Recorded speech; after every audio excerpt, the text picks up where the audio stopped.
आप सभी का फिर से स्वागत है। मैं अभिलाष प्रसाद, एजुकेशनल एंड बिजनेस कंसल्टेंट, बड़ा बिजनेस।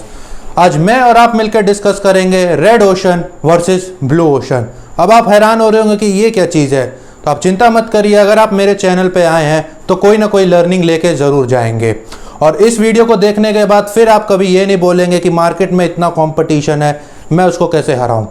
बहरहाल आज का मेरा पहला पॉइंट है, रेड ओशन मार्केट में जो भी बिजनेसमैन होता है वो एग्जिस्टिंग मार्केट स्पेस में ही compete करता है।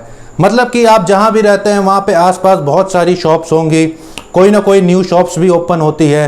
तो वो जो न्यू शॉप ओपन होती है और जो एग्जिस्टिंग शॉप होती है वो आपस ही में compete करते हैं, मीन्स आपस ही के एग्जिस्टिंग मार्केट स्पेस में ही compete करते हैं।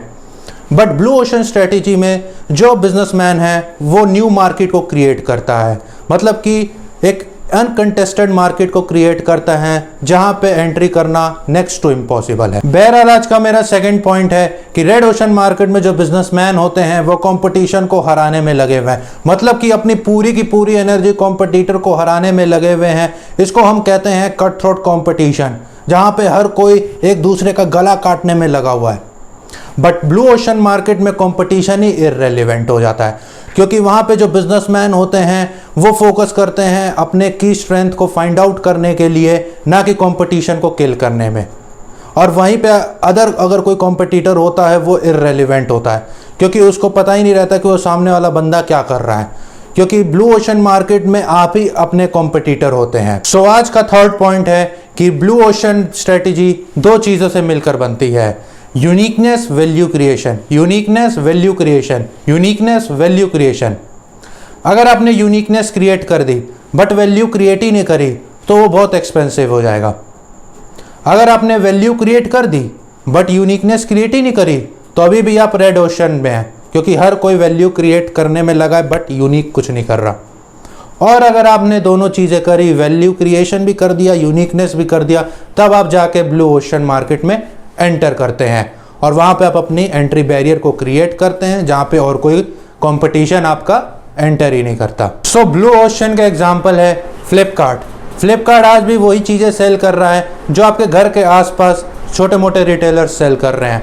बट उसने क्या किया, उसने वैल्यू भी क्रिएट करी कस्टमर के लिए और उसने अपने बेचने का तरीका भी यूनिक निकाला जो और कोई कर ही नहीं पाया। इसलिए उसने एंट्री बैरियर क्रिएट किया और ब्लू ओशन मार्केट में वो एंटर कर पाया जहाँ पे और कोई एंटर ही नहीं कर पाया। बहरहाल आज का मेरा आखिरी पॉइंट है कि अगर आपको अपने बिजनेस को ब्लू ओशन मार्केट में एंटर कराना है तो सबसे पहले अपने ट्रांजैक्शनल बिजनेस को, मतलब कि जिसमें इंक्लूड होता है सामान लो पैसा दो, सामान लो पैसा दो, सामान लो पैसा दो, उसको कन्वर्ट करना पड़ेगा टेक्नोलॉजी ड्रिवन बिजनेस या तो डेटा ड्रिवन बिजनेस।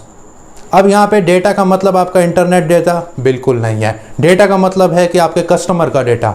मैं बहुत सारे बिजनेसमैन से मिलता हूँ तो वो एक ऑब्जेक्शन पुट करते हैं कि मेरे कस्टमर रिपीट नहीं हो रहे। तो मेरा केवल एक ही सवाल होता है उन सभी से कि आपके टोटल नंबर ऑफ कस्टमर कितने हैं जब से आपकी दुकान खुली है या जब से आप इस बिज़नेस में आए हैं। तो आप हैरान हो जाएंगे कि उनके पास कोई जवाब ही नहीं रहता है। क्यों नहीं रहता है? क्योंकि उन्होंने कभी टेक्नोलॉजी का यूज़ ही नहीं किया। उनको याद ही नहीं रहता है कि उनके कस्टमर कितने हैं, और जब उनको कस्टमर ही नहीं पता रहेगा तो हम उनको कैसे बता पाएंगे कि उनके रिपीट कस्टमर कौन है, उसके परफेक्ट लॉयल कस्टमर कौन है, उसके एडवोकेट कौन है, उसके प्रमोटर कौन है, कैसे आइडेंटिफाई करेंगे। अब आप बोलेंगे कि यहाँ पे टेक्नोलॉजी का यूज़ करना है तो टेक्नोलॉजी तो बहुत हार्ड है। सिंपल गोल्डन स्टेटमेंट है, टेक्नोलॉजी का वेंडर आएगा, टेक्नोलॉजी सिखा के जाएगा। आपको एक स्टोरी सुनाता हूँ कि जब जो पतंजलि के चेयरमैन हैं आचार्य बालकृष्णा जी, उन्होंने अपना सीक्रेट बताया था कि अब वो तो शास्त्र पढ़े थे जीवन भर, उन्होंने गुरुकुल से पढ़ाई करी है, उनको तो कोई ना तो आईआईटी में पढ़े हैं ना आईएम्स में पढ़े हैं, उनको तो कोई टेक्नोलॉजी का ज्ञान ही नहीं है। तो उन्होंने अपनी इतनी बड़ी कंपनी पतंजलि को कैसे किया, तो बताते थे कि वो हर एक काम के लिए 5 वेंडर बुलाते थे। 5 पहला वेंडर आता था, कोई कहानी सुना के जाता था। दूसरे वेंडर को बुलाते थे, पहले वाले के वेंडर की कहानी उसको सुनाते थे, ऑब्जेक्शन पुट करते थे तो वो कोई और कहानी सुना के जाता था। तीसरे वेंडर को आता था, उन दोनों वेंडरों की कहानी उसको सुनाते थे।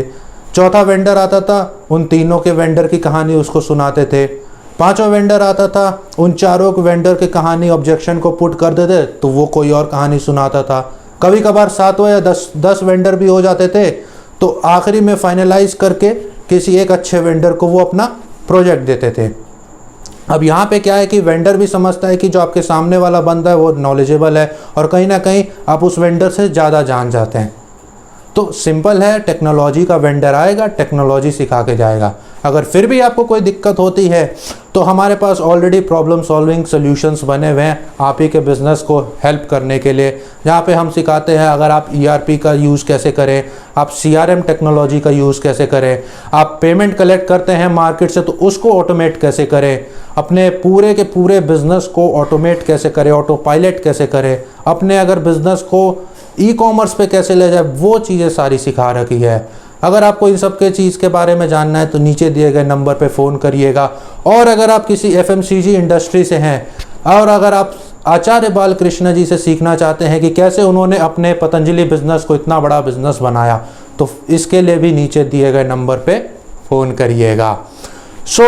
एक चीज़ हमेशा ध्यान रखिएगा कि बैंक में रखा पैसा कभी भी क्रैश हो सकता है, बट अपने माइंड पे किया हुआ इन्वेस्टमेंट कभी क्रैश नहीं होगा, वो आपको हमेशा रिटर्न देगा ही देगा।